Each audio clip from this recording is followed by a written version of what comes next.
A horrible helicopter crash just outside my hotel window in downtown Houston. We'll get the initial report in this episode of Taking Off.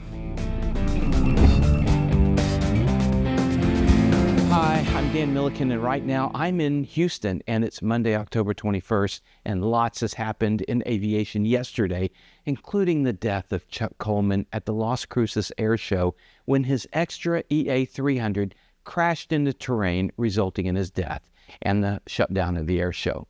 Chuck was an engineer, an air show pilot, a test pilot, a flight instructor, an ANPIA with over 10,000 hours behind the stick. He will be sorely missed, and I'm so sorry for his family. We don't know the details for this one, but more will be coming up in the days ahead, I'm sure. Closer to home for me is what happened last night, just a few thousand feet from where I'm staying. This story really hits me for several reasons.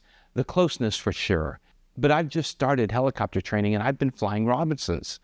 But the most devastating is the death of a family and the pilot. And let's get to what we know. On Sunday, October 20th at 7:51 p.m. local time, a Robinson R-44 crashed into a 1,000-foot communications tower in Houston, Texas. The aircraft was owned and operated by Porter Equipment Holdings, LLC. The pilot and the other 3 occupants, including a child, sadly died in the crash. The crash occurred just east of downtown, and the NTSB has stated that the aircraft was operating as an air tour flight when it crashed into a radio tower under unknown circumstances. The helicopter was flying at 600 feet when it impacted the tower. The weather at the time of the accident was clear, around 79 degrees Fahrenheit, with winds out of the southeast around 10 to 11 knots. Humidity was in the mid-40s. It was a nice October night for Houston. I had just returned from getting dinner for my crew. Downtown was packed with a large concert happening in the arena just on the other side of our hotel. Fortunately, no one was injured on the ground, which is a miracle. The Robinson helicopter departed Ellington at 7:42 p.m. local time and impacted the tower at 7:51, a flight time of just 9 minutes.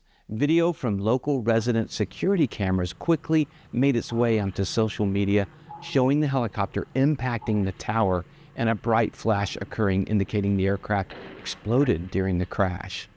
The accident caused a fire to start at the base of the tower, which was extinguished by the Houston Fire Department. Images show the wreckage of the tower and the burnt ground around it. Amazingly, the tower fell in about the only direction it could without landing on nearby homes or buildings. Houston Mayor John Whitmire said during a press conference, stated the city was fortunate that the explosion was not more severe because there is a gas tank in the area, a concern the Houston Fire Department echoed when they arrived and urged residents and onlookers to clear the area. We still don't know the name of the pilot or those on board. The FAA and the NTSB will continue the investigation.